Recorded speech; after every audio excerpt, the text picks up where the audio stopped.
ನಮಸ್ಕಾರ. ಪ್ರಶಾಂತ್, ಶ್ರೀ ಭಾರತೀ ತೀರ್ಥ cultural academy, Mysuru. ಇವರು ಸಾಧ್ವಿನಿ, ಸಂಗೀತ ವಿದುಷಿ. 14ನೇ ಶತಮಾನದ ವಿಜಯನಗರ ರಾಜಮಹಾರಾಜರುಗಳು ಶೃಂಗೇರಿ ಶಾರದಾ ಪೀಠಕ್ಕೆ ಕೊಟ್ಟಿರುವಂತಹ ದಾನ ಶಾಸನಗಳಲ್ಲಿ ಇರುವಂತಹ ಶೃಂಗೇರಿ ಜಗದ್ಗುರು ವರ್ಣನೆಯ ಮೊದಲನೇ ಎಪಿಸೋಡನ್ನು ನಾವು ಮಾಡಿದ್ವಿ. ಅದರ 2ನೇ ಎಪಿಸೋಡಿನ ಇದು ಮುಂದುವರಿದ ಭಾಗವನ್ನು ಈಗ ಪ್ರಾರಂಭ ಮಾಡ್ತಾ ಇದ್ದೀವಿ. ವಿದ್ಯಾಭಿದಾನನಗರಿ ವಿಜಯೋನ್ನತಶಾಲಿನಿ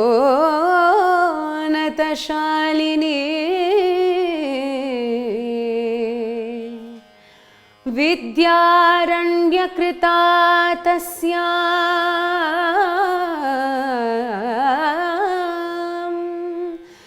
ವಿದ್ಯಾರಣ್ಯಕೃತಾ ತಸ್ಯಾಂ ರತ್ನಸಿಂಹಾಸನೆ ಸ್ಥಿತಃ ರತ್ನಸಿಂಹಾಸನೆ ಸ್ಥಿತಃ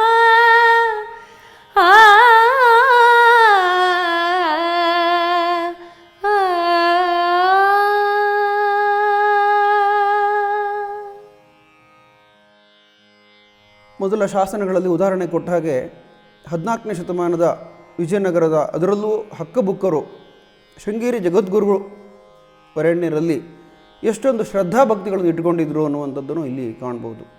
ಅಂದರೆ ಇವರು ತಮಗೆ ಸ್ವರ್ಣ ಸಿಂಹಾಸನ ಸಿಕ್ಕಿದ್ದು ತಮ್ಮಿಂದಲೇ ಅಂತ ಹೇಳುವಂತಹ ಒಂದು ಉಲ್ಲೇಖಗಳನ್ನು ನಾವು ಧ್ಯಾನ ಶ್ಲೋಕಗಳಲ್ಲಿ ಕಾಣ್ಬೋದು.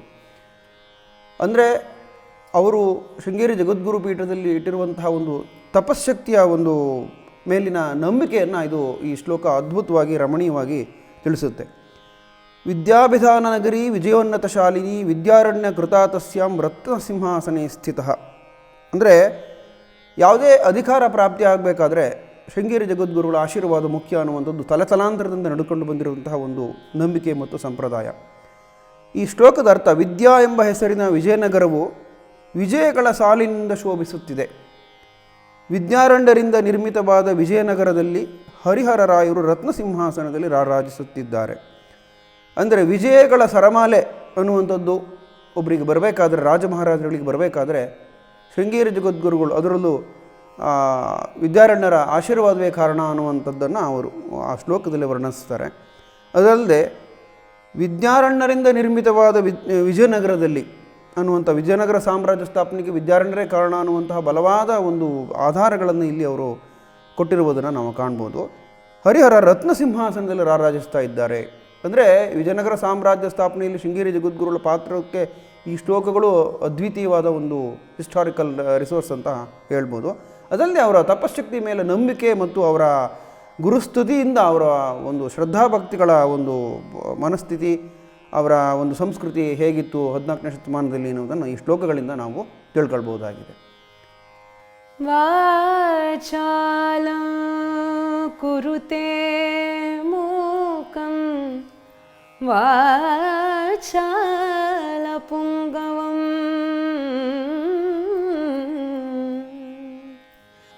ವಿದ್ಯಾರಣ್ಯ ಗುರುಶ್ಚಿತ್ರಂ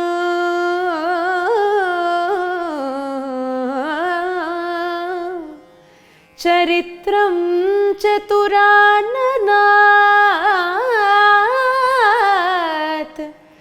ಚರಿತ್ರಂ ಚತುರಾನನಾತ್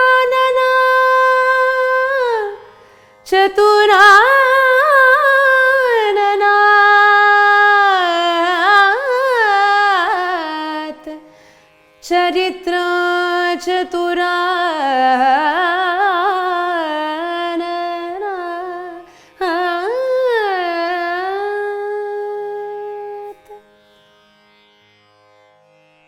ಈ ಶ್ಲೋಕದಲ್ಲಿ ವಿಜಯನಗರ ರಾಜರುಗಳಿಗೆ ಎಷ್ಟು ಗುರುಗಳ ಬಗ್ಗೆ ವರ್ಣನೆ ಮಾಡಿದರೂ ಸಾಲದು. ಯಾಕೆಂದರೆ ಹೊಸ ಹೊಸ ಒಂದು ಪ್ರಯೋಗಗಳನ್ನು ಈ ಧ್ಯಾನ ಶ್ಲೋಕದಲ್ಲಿ, ಒಂದು ಭೂದಾನಗಳನ್ನು ಮಾಡುವಾಗಲಿ ಅಥವಾ ಯಾವುದೇ ದಾನಗಳನ್ನು ಮಾಡುವಾಗಲಿ ದಾನದ ಬಗ್ಗೆ ವಿವರಣೆ ಕೊಡೋಕ್ಕಿಂತ ಗುರುಗಳ ವರ್ಣನೆ ಬಗ್ಗೆನೇ ಜಾಸ್ತಿ ಅದರ ವರ್ಣನೆಯ ಸೌಂದರ್ಯವನ್ನು ನಾವು ಕಾಣಬಹುದು. ಇದರಲ್ಲಿ ವಾಚಾಲಂ ಕುರುತೆ ಮೂಕಂ ಅಂದರೆ ವಾಚಾಲ ಸಿಕ್ಕಾಪಟ್ಟೆ ಮಾತಾಡೋರನ್ನು ಮೂಕನನ್ನಾಗಿ ಮಾಡ್ತಾರಂತೆ ವಿದ್ಯಾರಣ್ಯರು. ಅವರ ಗುರು ಹಿರಿಮೆಯ ವರ್ಣನೆ. ಮೂಕಂ ವಾಚಾಲಭುಂಗವಂ, ಮೂಕ ಮಾತೇ ಆಡಕ್ಕೆ ಬರದಿದ್ದವರನ್ನು ಮಾತಾಡುವವರ ಹಾಗೆ ಅವರು ಪರಿವರ್ತನೆ ಮಾಡ್ತಾರೆ. ವಿದ್ಯಾರಣ್ಯ ಗುರೋಶ್ಚಿತ್ರಂ ಚರಿತ್ರಂ ಚ್ಯುತರಾನನಾಥ್, ಅಂದರೆ ವಿದ್ಯಾರಣ್ಯರ ದಿವ್ಯ ಚರಿತ್ರೆ ಅನ್ನೋದು ಬ್ರಹ್ಮನ ಸೃಷ್ಟಿಗಿಂತಲೂ ಮಿಗಿಲು. ಯಾಕೆಂದರೆ ಬ್ರಹ್ಮ ಮೂಕನನ್ನು ಮಾತಾಡೋರನ್ನಾಗಿ ಮಾಡೋದಾಗಲಿ, ಮಾತಾಡೋರನ್ನು ಮೂಕರನ್ನು ಮಾಡೋದಾಗಲಿ ಬ್ರಹ್ಮನಿಗೆ ಸಾಧ್ಯ ಇಲ್ಲ. ಆದರೆ ವಿದ್ಯಾರಣ್ಯರಿಗೆ ಸಾಧ್ಯ ಇದೆ.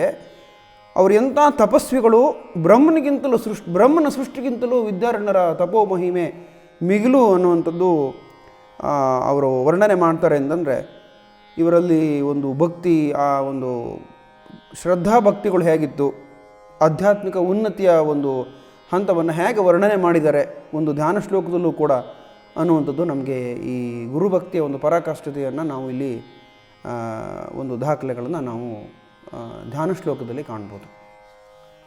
ವಿದ್ಯಾರಣ್ಯ ಗುರೋರ್ದಯಾಮೃತಭುಜಃ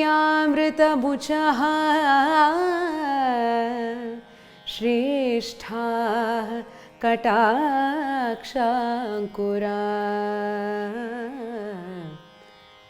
ಕಿಂ ಬ್ರಹ್ಮ ನ ಚತುರ್ಮುಖಃ ಕಿಂ ಹರಿರ್ದೋಷ್ಣೋರ್ನ ಚಾಮ್ರೇಡಿತಂ ಕಿಂ ವಾ ಶಂಭುರಸೋ ನ ದೃಷ್ಟಿವಿಷಯೇ ವೈಷಮ್ಯನಾಲಕ್ಷ್ಯತೆ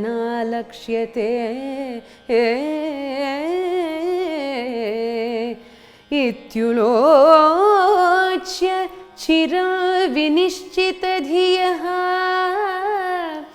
ಪಶ್ಚಾದ್ವಿಪಶ್ಚಿದ್ಗಣೋ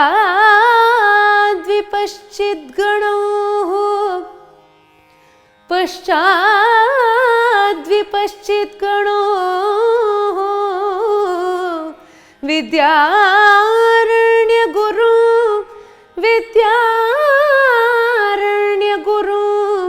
ಕಿಮಪ್ಯವಯ ವಿಜ್ಯೋತಿಃ ಪರಂ ಮನ್ವತೆ ವಿಜ್ಯೋತಿಃ ಪರಂ ಮನ್ವತೆ.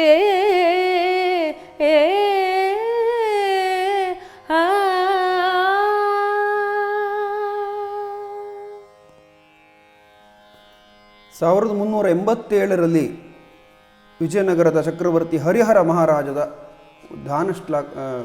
ದಾನಶಾಸನದ ಒಂದು ಪ್ರಾರ್ಥನಾ ಶ್ಲೋಕದಲ್ಲಿ ಈ ವರ್ಣನೆಯನ್ನು ನಾವು ಕಾಣಬಹುದು.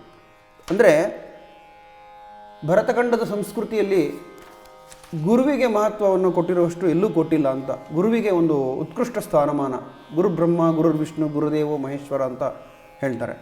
ಅದೇ ರೀತಿ ಭರತಖಂಡದ ರಾಜಮಹಾರಾಜರುಗಳು ಗುರುವಿನ ಬಗ್ಗೆ ಇಟ್ಟುಕೊಂಡಿರುವಂತಹ ಒಂದು ಉನ್ನತ ಸ್ಥಾನಮಾನಗಳು, ಗುರುಭಕ್ತಿಯನ್ನು ಇಲ್ಲಿ ನಾವು ಕಾಣಬಹುದು. ನೋಡಿ, ವಿದ್ಯಾರಣ್ಯ ಗುರುಗಳು ಕರುಣೆಯ ಅಮೃತವನ್ನು ಹರಿಸುವ ಕಟಾಕ್ಷಗಳೆಂಬ ಕುಡಿಗಳು. ಈ ವರ್ಣನೆ ಒಂದು ದೊಡ್ಡ ಕವಿತಾ ಪಾಂಡಿತ್ಯಕ್ಕೆ ಸಾಕ್ಷಿ.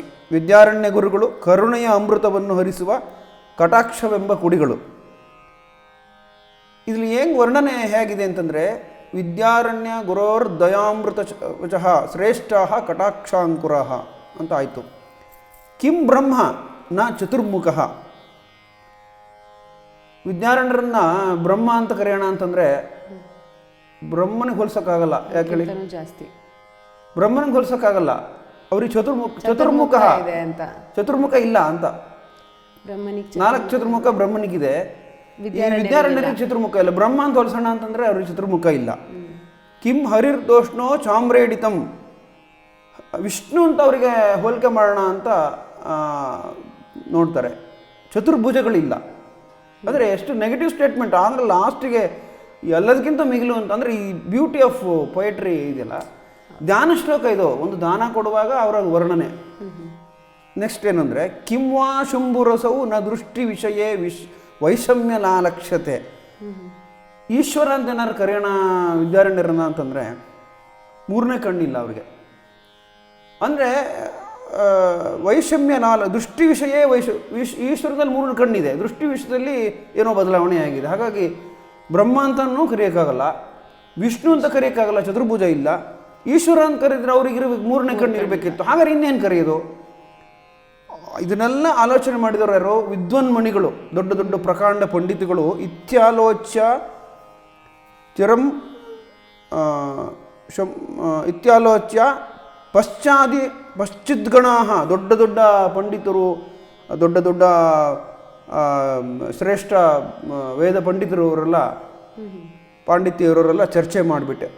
ವಿದ್ಯಾರಣ್ಯ ಗುರುಂ ಕಿಮಪ್ಯವಯ ವಿಜ್ಯೋತಿ, ಅಂದರೆ ವಿದ್ಯಾರಣ್ಯ ಗುರುಗಳು ಬ್ರಹ್ಮ ಅಲ್ಲ, ವಿಷ್ಣುನೂ ಅಲ್ಲ, ಈಶ್ವರ ಅಂತಲೂ ಹೋಲಿಕೆ ಮಾಡೋಕ್ಕಾಗಲ್ಲ, ಎಲ್ಲದಕ್ಕಿಂತ ಮಿಗಿಲಾದ ಒಂದು ಪರಂಜ್ಯೋತಿನೇ ಸರಿ ಅಂತ ದೊಡ್ಡ ದೊಡ್ಡ ಪಂಡಿತರು ತೀರ್ಮಾನ ಮಾಡಿದರು ಅಂಥೇಳಿ ಈ ವರ್ಣನೆಯನ್ನು ಹರಿಹರ ಮಹಾರಾಜ 1387ರಲ್ಲಿ ತಾಮ್ರ ಶಾಸನದಲ್ಲಿ 14ನೇ ಶತಮಾನದಲ್ಲಿ ಮಾಡ್ತಿದ್ದಾರೆ. ಅಂತಂದರೆ ಅವ್ರ ಇಮ್ಯಾಜಿನೇಷನಿನ ಒಂದು ಬ್ಯೂಟಿ ಏನು ಅದ್ಭುತ, ಒಂದು ಅದು ಲಿಮಿಟೇಷನ್ಸ್, ಬಿಯಾಂಡ್ ದ ಲಿಮಿಟೇಷನ್, ಅವರ ಕವಿತಾ ಸಾಮರ್ಥ್ಯ, ಉಪಮಾಲಂಕಾರ, ಮೊದಲೆಲ್ಲ ನೆಗೆಟಿವ್ ಸ್ಟೇಟ್ಮೆಂಟ್ಸ್ಗಳನ್ನು ಕೊಟ್ಟು ಬ್ರಹ್ಮ ವಿಷ್ಣು ಮಹೇಶ್ವರಿಗಿಂತ ಮಿಗಿಲುವಂಥ ಒಂದು ಜಸ್ಟಿಫೈ ಮಾಡೋಕ್ಕೆ ಎಷ್ಟು ವಿಚಾರಗಳನ್ನು ಅವರು ಗುರುವರ್ಣನೆ, ಗುರುಗಳ ಬಗ್ಗೆ ಇರುವಂತಹ ಒಂದು ಗೌರವ ಎಷ್ಟಿತ್ತು. ಆಗಿನ ಕಾಲದಲ್ಲಿ ರಾಜ್ಯಭಾರ ಮಾಡೋದ್ರಲ್ಲದೆ ಆಗಿನ ಪ್ರಭುತ್ವಗಳು ಎಷ್ಟು ಶ್ರೇಷ್ಠ ಇಂಡಿಯಾದಲ್ಲಿ ಅಂತಂದರೆ ನಮ್ಮ ಸಂಸ್ಕೃತಿಯನ್ನು ಅವರು ಅರಿದುಕೊಳ್ಳೋದು, ಅದನ್ನು ಪ್ರಾಕ್ಟೀಸ್ ಕೂಡ ಮಾಡ್ತಿದ್ರು ಅನ್ನೋಕ್ಕೆ ಒಂದು ಅದ್ಭುತವಾಗಿರುವಂಥ ಉದಾಹರಣೆ.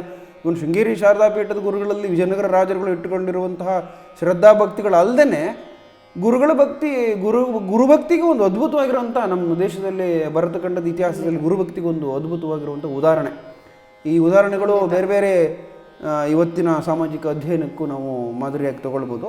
ತುಂಬ ಒಂದು ಐತಿಹಾಸಿಕ ಹೇಳ್ಕೊಟ್ಟು ಬಂದಿದೆ ಗುರು ಭಗವಂತನಿಗಿಂತ ಮೇಲೆ ಗುರು ಅಂತ. ಯಾಕಂದ್ರೆ ಗುರುನೇ ದಾರಿ ತೋರಿಸೋನು. ಅದನ್ನ ವಿದ್ಯಾರಣ್ಯರ ಶಿಷ್ಯರಾಗಿ ಅವ್ರ ಮೇಲಿರುವಂಥ ಗುರು ಭಕ್ತಿಯನ್ನು ತೋರಿಸೋದ್ರ ಮುಖಾಂತರ ಅದನ್ನ 2 ರೀತಿಯಲ್ಲಿ ನಮಗೆ ವ್ಯಕ್ತಪಡಿಸಿದ್ದಾರೆ. ಆಮೇಲೆ ಇನ್ನೊಂದು ಮೋಸ್ಟ್ ಇಂಪಾರ್ಟೆಂಟ್ ಅಂದರೆ ರಾಜ ಯಾವತ್ತೂ ಮಾದರಿಯಾಗಿರಬೇಕು. ಅಂದರೆ ಭಾರತೀಯ ಪ್ರಭುತ್ವಗಳಲ್ಲಿ ರಾಜಾಹ ಪರಮೇಶ್ವರ ಅಂತ ಹೇಳ್ತಾರಲ್ವಾ, ರಾಜ ದೊಡ್ಡ ಮಾದರಿ. ಅಂದರೆ ಯುದ್ಧ ಕಲೆಯಲ್ಲಿರ್ಬೋದು, ಪ್ರತಿಯೊಂದು ಯುದ್ಧಕ್ಕೂ ಅವರೇ ಹೋಗಿ, ಡಿಫೆನ್ಸ್ ಅನ್ನೋದು ಈಗ ಬಂದಿದೆ, ಯುದ್ಧಕ್ಕೆ ಅವರೇ ಹೋಗ್ತಾ ಇದ್ರು. ಆಮೇಲೆ ರಾಜ ಮಹಾರಾಜರುಗಳು ಪ್ರಜೆಗಳಿಗೆ ಮಾದರಿ, ರಾಜರುಗಳನ್ನು ಪ್ರಜೆಗಳು ಯಾವತ್ತೂ ಅನುಸರಿಸ್ತಾರೆ. ಗುರುಭಕ್ತಿಲಿ ಮಾದರಿ, ದಾನ ಕೊಡೋದ್ರಲ್ಲಿ ಮಾದರಿ, ಎಲ್ಲರನ್ನು ಸಮಾನವಾಗಿ ಕಾಣೋದ್ರಲ್ಲಿ ಮಾದರಿ, ಎಲ್ಲದರಲ್ಲೂ ಅವ್ರು ಮಾದರಿ. ಹಾಗಾಗಿ ರಾಜ ಸಾಹಿತ್ಯ ಕಲೆ ಎಲ್ಲದನ್ನೂ ಉಳಿಸ್ತಾ ಇದ್ರು, ಈಚೆ ಕಡೆಯಿಂದ ರಾಜ್ಯನ ಕಾಪಾಡ್ತಾ ಇದ್ರು, ಜನರಿಗೆ ಮಾದರಿಯಾಗೂ ಇರ್ತಾ ಇದ್ರು. ಹೌದು. ಹಾಗಾಗಿ ಭಾರತೀಯ ಪ್ರಭುತ್ವಗಳಲ್ಲಿ ಇವತ್ತು ಕೂಡ ಅವರ ಇನ್ಫ್ಲುಯೆನ್ಸ್ ಇದೆ. ಯಾವ ರಾಜರು ಯಾವ ಗುರುಗಳನ್ನು ತುಂಬ ಶ್ರದ್ಧಾಭಕ್ತಿಗಳಿಂದ ನಂಬಿಕೊಂಡು ಬಂದಿದ್ರೋ, ವಿಜಯನಗರ ಸಾಮ್ರಾಜ್ಯ ಸ್ಥಾಪನೆಯಾಗಿ ಆ್ಯಕ್ಚುಲಿ 650-600 ಶತಮಾನಗಳಾಯಿತು. ಅವರು ಹಾಕಿಕೊಟ್ಟ ದಾರಿನ ಅವರ ಸಾಮಂತರಾಜರು ಮೈಸೂರಿನವರು ಇವತ್ತು ಅನುಸರಿಸ್ತಾ ಇದ್ದಾರೆ. ನಂತರ ಕೆಳದಿ ರೂಲರ್ಸು, ಟ್ರಾವೆಂಕೂರ್ ಮಹಾರಾಜರು, ಬರೋಡಾ, ಬೇರೆ ಬೇರೆ ಬೇರೆ ಸ್ವಾತಿ ತಿರುನಾಲ್ ಮಹಾರಾಜರು, ಭಾರತದಲ್ಲಿರುವಂತಹ ಎಲ್ಲ ರಾಜರುಗಳು ವಿಜಯನಗರ ನಂತರ ಇದೇ ಒಂದು ಶ್ರೇಷ್ಠ ಒಂದು ಪಂಕ್ತಿಯನ್ನು ಅವರು ಅನುಸರಿಸಿಕೊಂಡು ಬಂದರು. ಆಮೇಲೆ ಅವರು ಕೂಡ ಮಾದರಿಯಾಗಿದ್ದರು, ಸಮಾಜಕ್ಕೆ ಒಳ್ಳೆಯ ಸಂಸ್ಕೃತಿಯ ಪುನರುಜ್ಜೀವನಕ್ಕೆ ಕಾರಣರಾದರು. ಯತಿಗಣಾಗ್ರಗಣ್ಯ ಆಧ್ಯಾತ್ಮ ವಿದ್ಯಾನಿಧಿ,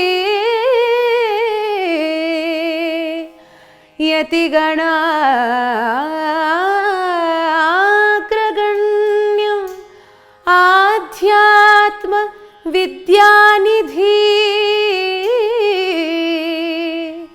ಧ್ಯಾಯಮಾನ ಮಾನಸಂ ಧ್ಯಾಯಮಾನ ಮಾನಸಂ अपरमिव शङ्कराचार्य परमहंस परिव्राजकाचार्य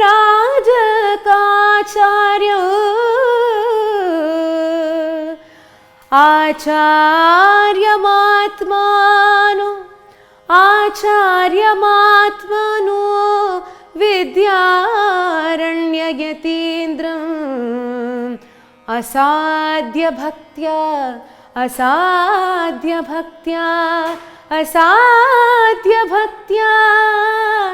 साष्टांगम् अभ्यवदिष्टा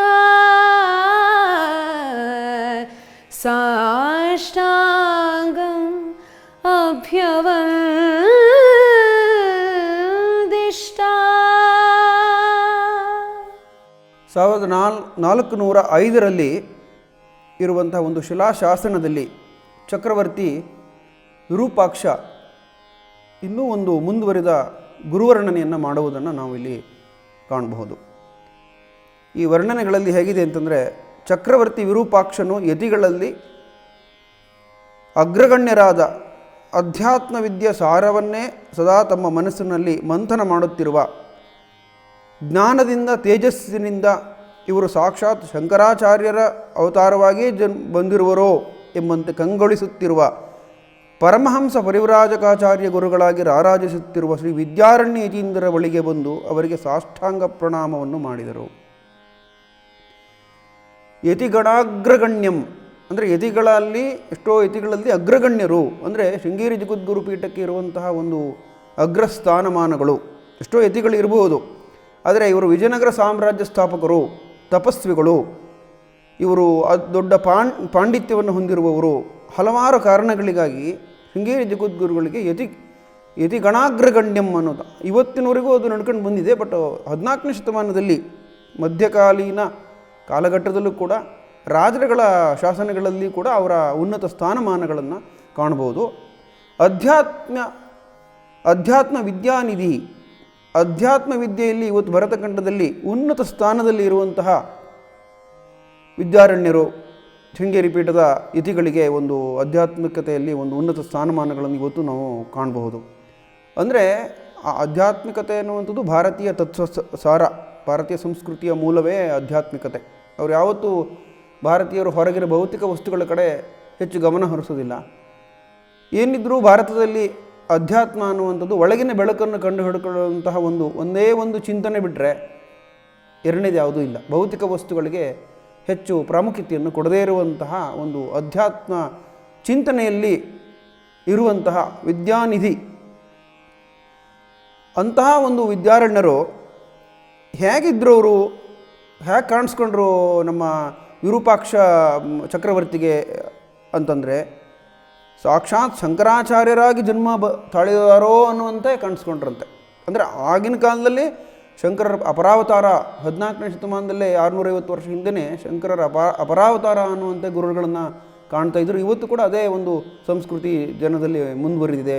ಪ್ರಭುತ್ವಗಳು ಇಲ್ಲದೇ ಇದ್ದರೂ ಕೂಡ, ರಾಜಪ್ರಭುತ್ವ ಕೊನೆಗೊಂಡು ಪ್ರಜಾಪ್ರಭುತ್ವ ಬಂದರೂ ಕೂಡ ಜನಗಳಲ್ಲಿ ಇರುವಂತಹ ಅವರಲ್ಲಿ ಇರುವಂತಹ ಒಂದು ಶ್ರದ್ಧಾಭಕ್ತಿಗಳು, ನಂಬಿಕೆಗಳು ಕಡಿಮೆ ಆಗಿಲ್ಲ. ಇವೆಲ್ಲ ರಾಜಮಹಾರಾಜಗಳು ನಮಗೆ ಬಿಟ್ಟು ಹೋಗಿರುವಂಥ ಒಂದು ಸಂಪತ್ತು. ಅಂದರೆ ಸಾಕ್ಷಾತ್ ಶಂಕರರ ಅಪರಾವತಾರವೋ ಎಂಬಂತೆ ಕಂಗೊಳಿಸುತ್ತಿರುವ ಪರಮಹಂಸ ಪರಿವ್ರಾಜಕಾಚಾರ್ಯ ಗುರುಗಳಾಗಿ ರಾರಾಜಿಸುತ್ತಿರುವ ಈ ಪದವರ್ಣನೆಗಳೇ ಅವರ ಒಂದು ಶ್ರೇಷ್ಠ ಒಂದು ಉನ್ನತ ಸ್ಥಾನಮಾನಕ್ಕೆ ಸಾಕ್ಷೀಕರಿಸುತ್ತೆ. ರಾರಾಜಿಸುತ್ತಿರುವ ಕೆಲವು ಪದಗಳು ಇವಾಗ ಬಳಕೆನೇ ಇಲ್ಲ. ರಾರಾಜಿಸುತ್ತಿರುವ ಅನ್ನೋ ಒಂದು ಪದ ಹಿಂದಿನ ಕಾಲದ ಒಂದು ಬರವಣಿಗೆ ಒಂದು ಸೌಂದರ್ಯ. ವಿದ್ಯಾರಣ್ಯ ಯತೀಂದ್ರರ ಬಳಿಗೆ ಬಂದು ಅವರಿಗೆ ಸಾಷ್ಟಾಂಗ ಪ್ರಣಾಮವನ್ನು ಮಾಡಿದರು. ಅಂದರೆ ಇದು ಅವರ ಒಂದು ವರ್ಣನೆಯ ಒಂದು ಅದ್ಭುತವಾದ ಒಂದು ವಿಚಾರ, ಶ್ರದ್ಧಾಭಕ್ತಿಗಳ ಸಂಕೇತವಾಗಿ ಈ ಒಂದು ಶ್ಲೋಕ ನಿಲ್ಲುತ್ತದೆ, ಐತಿಹಾಸಿಕ ದಾಖಲೆಯಾಗಿ ನಿಲ್ಲುತ್ತೆ ಅಂತ ಹೇಳ್ತಾ ನಮ್ಮ ಒಂದು ಈ ಎಪಿಸೋಡನ್ನು ಇಲ್ಲಿಗೆ ಮುಕ್ತಾಯಗೊಳಿಸ್ತೀವಿ. ಧನ್ಯವಾದಗಳು.